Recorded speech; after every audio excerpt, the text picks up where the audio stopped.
Hey, what's up everybody? Mark Price here at devslopes.com, and today we are going to work on getting an obstacle in our scene here. And we're going to write some more code, and you're going to learn a little bit more about Unity 3D. So first things first is let's find the object that we want to use. I've already kind of mapped it out in my head. The one I want to use is this lava rock. Just got to find it here. And there's this one, and there's this one.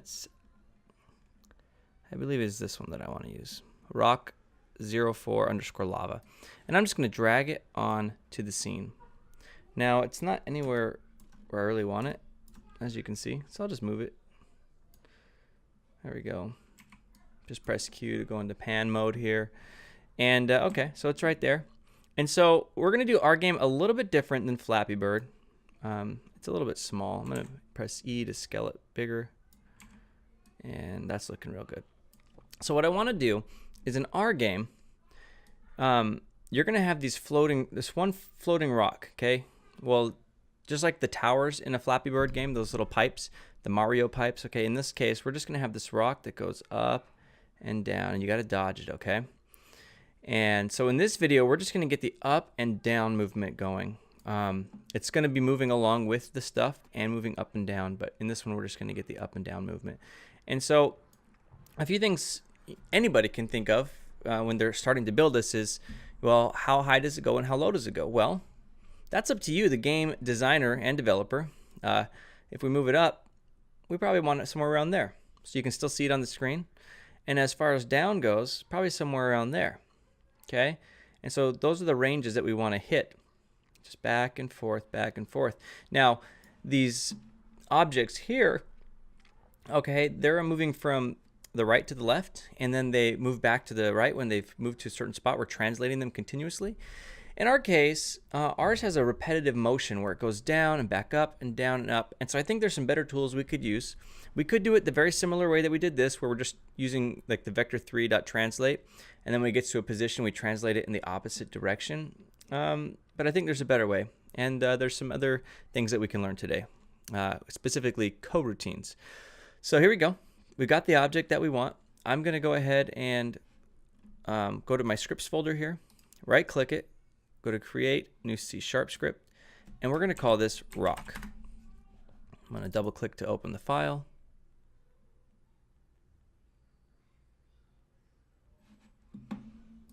There we go. Or not. Scripts, there it is. Okay, so this is our old script. Here's the rock. I don't know why it didn't open for me when I double clicked it. Okay, so what do we need to do to get this rock going up and down, up and down? Well, we already talked about the first things first, which is defining the top and bottom positions. Now, we only need to worry about the Y position specifically, but I'm just going to put in a public or serialized field for an entire vector3, just in case in the future if we ever did want to change it, we'll just make it easier on ourselves. So we're going to say serialized field, okay, vector3, which has a X, Y, and Z position inside of it. We're going to call this top position, and serialized field, we're going to say vector3 dot bottom position. Okay. Yeah, that looks good. Okay, so top position, bottom position. Let's go ahead and define those in the game since we know we're going to need those. So we're going to find our script here, this rock, okay, and we're going to, let me rename this rock here too. We're just going to call this rock. And I'm going to drag and drop. In fact, let's click our perspective here so we can know exactly where we are. There we go. Seems so high. Okay, there's our bridge. There's this right here. Okay, so here's our rock. Let's drag the rock script onto it. And you should see the top position and bottom position public variables there. Okay, so what we're going to do is just record them. So we know that we wanted our top position. I'm pressing Q to pan and W to go into move mode here. Move right about here. Okay, so we know that our local position here for the Y is 1088. So what we're going to do is we're just going to do the Y. Okay, we're just going to do the Y. So the top position is 1088. And then for the bottom position, right about there. And this is negative 1.25. So Command C or Control C, And for the bottom position, we're going to put it there. All right. What I'm going to do is move it back to the top position. We'll start off in the top position. So just change this back to the top position, and there we go. So this rock's going to be moving up and down, up and down, up and down. And what we've just done here is we've set the serialized fields to hard code in the top and bottom positions. And it's looking good.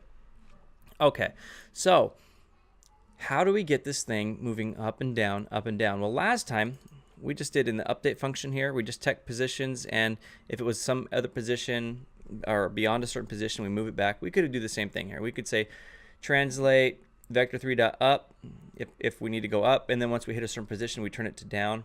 But it's not going to be very smooth, and I think there's some enhancements we can do, like maybe wait a second or half a second when it's at the bottom before it goes to the top, and vice versa. Give it a nice smooth transition so it's just not game development is all about the finesse, the touch, you know, the smoothing. You know, it's not enough just to pop up the screen. Things should be animated, okay? If you're a long-term programmer and you're used to just doing very hard mathematical things, you're gonna have to add a little more creativity to your code because things need to look nice. This is a game.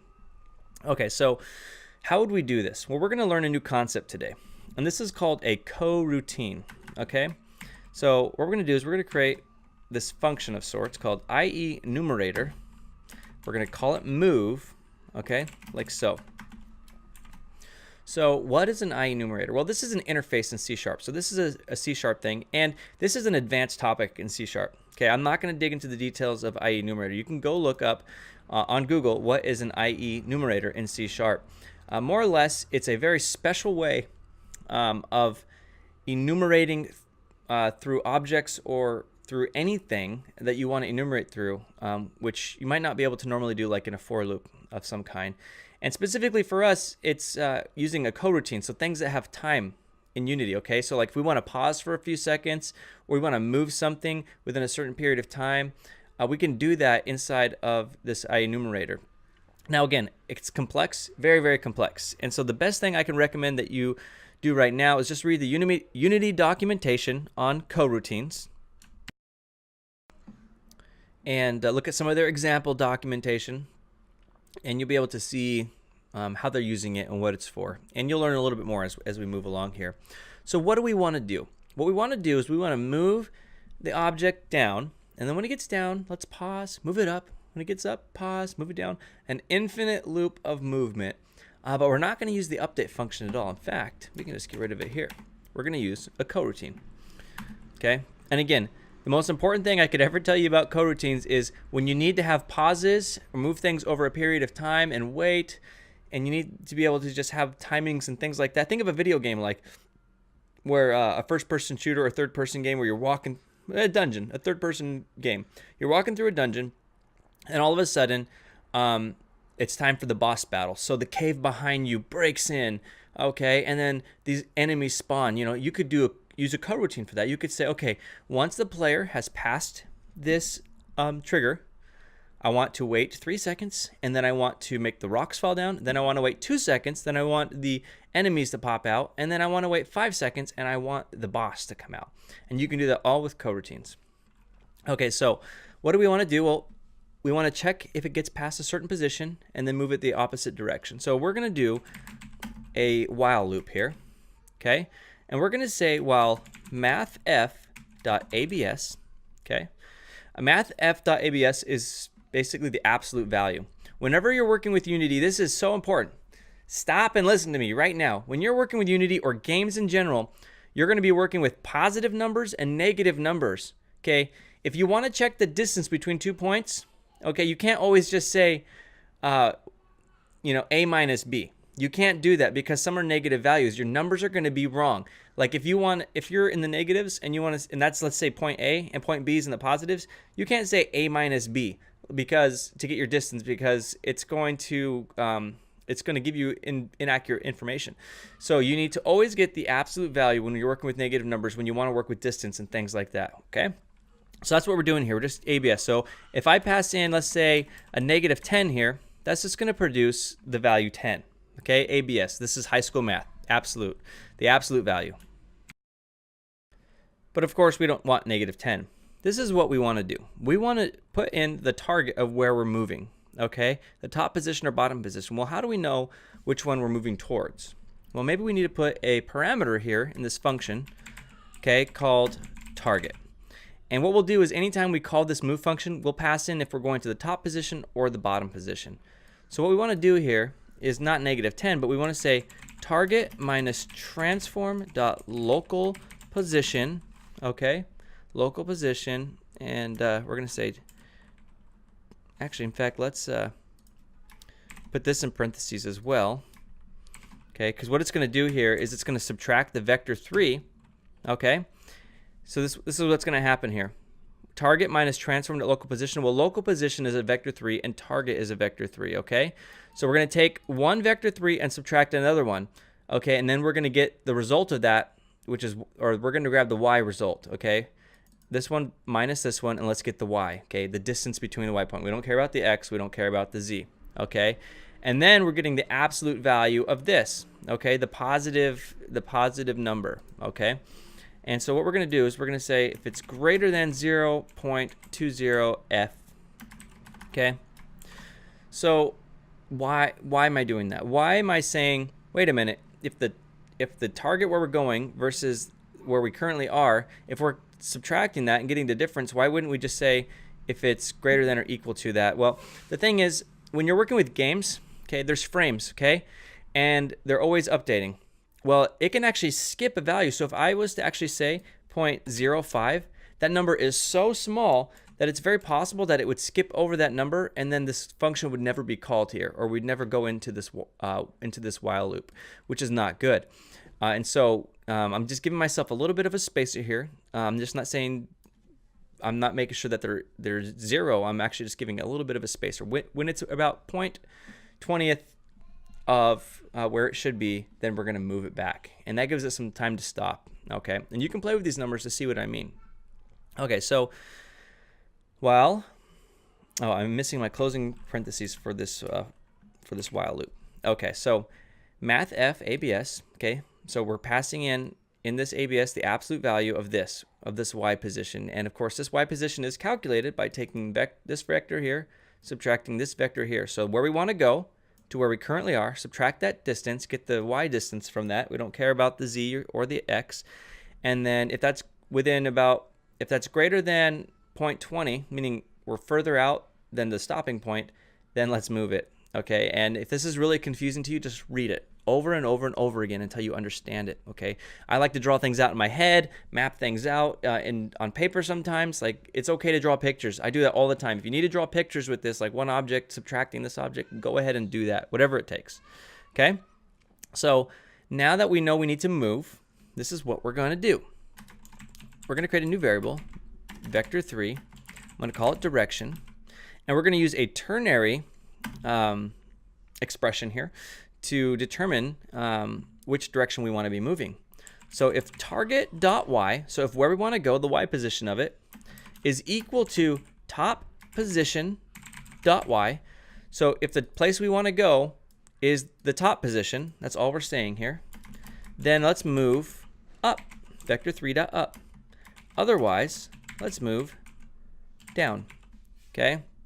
So ternary expression, if you're not familiar with ternary expressions, this is how they work, okay? You create your variable, and then you say equals, and then it actually performs an expression here. So it's going to run this calculation first, okay? We're saying if target.y is equal to top position.y, and the question mark means go ahead and run this expression and see what the result is. So if these are the same, then it's true. So this is the true, okay? So it means store vector 3.up into this variable. If it's false, okay, this is what means false, the other side of this colon here, we're going to use vector 3.down. So 3 parts of this ternary expression, right? So we do the expression here, okay? The condition is what I meant to say. We do the condition. If target.y is equal to top position.y, so if the direction we want to go is the exact same as the top position, then let's move it up. Otherwise, we need to move down. That's all, okay? I could have done a bunch of if-else's, but this is really clean and it's one line of code. And it's important that you as a developer learn how to use ternary expressions, ternary operators. It's T-E-R-N-A-R-Y, ternary. Very important for you to learn, especially in games. Okay, so then we're going to do, so we're going to say transform.local position. Okay, and this is the transform of the current object that we're going to throw the script on, okay? Plus equals direction, okay? Times time dot delta time. Okay, so all we're going to do is say, hey, add the current direction to the local position. That's it. And we've worked with time dot delta time before. You know what that does. Okay, and here's something new. Yield return null. So IE numerator can return multiple things. Okay, and in this case here, we are just returning null. Like at this point, after we remove, we return nothing, and it's going to keep doing this for loop. So unless we return something, it's going to keep being called and called and called. So we're returning null. We're returning nothing. So this operation can continually repeat. Okay. I know it sounds weird. Usually when you do a return statement, this whole function would exit. That's not the case. That's why IE numerator is very special. Okay. We can return null, and it will keep running this loop here every single time. In fact, this thing actually doesn't end. You can actually run it multiple times. It only ends when you tell it to end, which is really interesting, right? So basically all that's happening right here is we're moving in one direction or the other over and over and over again in this for loop within this function. Okay, no need for an update. This is very complex. It takes time. It takes many practical applications to understand it. So you can watch this video again and again, of course. And so basically at this point, we've reached the target. Okay, so if we get out of this function, we're where we need to be. Okay, we're not returning null anymore, and then it's going to move over here, which is cool. One interesting note is you've seen us use debug.log, and you've also seen us use print. Okay, just know that print will actually use the debug.log under the hood. Okay, but just know that if you're not inheriting from mono behavior, you cannot use print. So if you're creating your own class that is just like data only, no Unity stuff, okay, if that's what you wanted to do, and you don't inherit from mono behavior, you have to use debug.log. Okay, and also debug.log, you can have multiple parameters, and print you only do one, but it's fine for now. And then what I want to do is what I was telling you before, is I want to create kind of a pause. So yield return new, wait 4 seconds. That's a Unity thing. Okay, 0.5f. So I want to wait half a second. So we've moved, we've gotten to the point we want to be. Then let's go ahead and wait 5 seconds, and then we're actually going to start this function over again. Okay, so we're going to do a very similar thing down here. We're going to say vector3 new target. So this is the new direction, right? Equals target.y equals top position.y. Same exact logic, right? Bottom position, otherwise top position. Let's explain this here. So the new direction. So if the target of where we were going, so now we know we've reached our target, right? So that if the target up here where we were going is same to top position, it means we've reached the top, which now means we need to move to the bottom. Otherwise, we were going to the bottom, and now we need to go to the top. That's all. So how do we call this function and start it over again? Simple as start coroutine. This is a Unity call to a coroutine is what they call it. And you just pass in the IE numerator function, and then you can pass in the data that you want to pass into it. In our case, new target, the new direction that we want to go. So this is going to call itself over again with the new direction in it. And the last thing we probably need to do is simply just call the move coroutine from up here when it starts. So start coroutine, move, and since we're at the top, we want to move to the bottom, right? So we're going to type in, we want to move to the bottom position. Okay, so we start coroutine. We want to move to the bottom because we know we're starting at the top.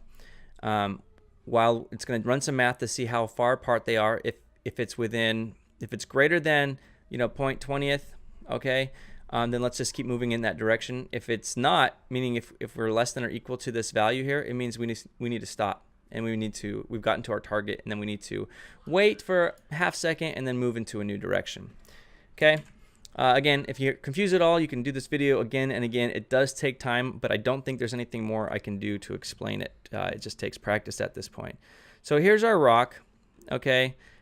And nothing else we need to do except run it and see if it's actually working. So it's moving down. Pretty slow, but it's definitely moving down. Let's see if it stops and goes back up as we would hope. Okay, it stopped, and now it's moving back up. Moment of truth is if it stops at the top. Isn't it crazy to see this? We didn't write that much code, and we've got cool things happening in our game, okay? So it stopped. So this is looking real good. So we do have a problem, though. It's really slow, like really slow. So why don't you pause this video, and I want you to stop and figure out right now how you can make this object move faster. Okay, so pause the video and figure out how to make the object move faster. Did you do it? If you didn't pause the video and do it and you're still watching it, I'm gonna punch you. I'm just kidding. I'm not gonna punch you, but you should have done it. You need to learn this stuff. So what I'm gonna do, this is my solution, is I'm gonna create a serialized field called speed, and then down here, I'm just gonna add it to after the time.delta time, so times speed. This is kind of like what we did before, right? In the object. So direction times time.delta time times speed. And let's go back over here and go to our rock, and it should update here. Speed, let's say 5, and play it. And there it goes. It's moving. It's moving a little bit fast. Okay. One thing that's really interesting is, you know how we had that 0.20th if we're within 0.20th of a range, and how you can skip things? If I increase the speed by a lot, look how it just went through. It skipped it. It was going so fast that it didn't have time to get within that range, and it skipped it. So that's why it's very important that you calculate these things and test these things, because especially on different phones or computers, because things have different frame rates. Really, really important. So just something to think about. The speed was too fast. I'm going to try a 3 and see how that is feeling. Okay, so it's going down. This looks like a really good speed here. Stops, goes up. Boom. This is looking good. So it's going up and down, up and down. You know, some other fun things we could do, which we're not going to, is we could throw a rotation on this, and you could spin around in a slow circle, revolving as it's moving. But this is coming together. So I like it. What do you guys think? Good stuff? Cool. So in this exciting lesson, you learned about coroutines. You learned about IE numerator. Let me unpause this here. And what's cool about coroutines is you can use as many returns as you want in these. Return new, wait 4 seconds. And so I could have put another one here and another one here to do different things if I wanted. We also learned about mathf.abs. This is Unity's internal math classes with different functions. And so we took the target position and the local position, the y value of that, to get the absolute value of the distance and see if it's within a range. And if it is, we'll move it or we'll stop it, whatever we want to do. And we've got some life in our game. So cool stuff. That's it for now. Mark Price at devslopes.com. Moving on and forward.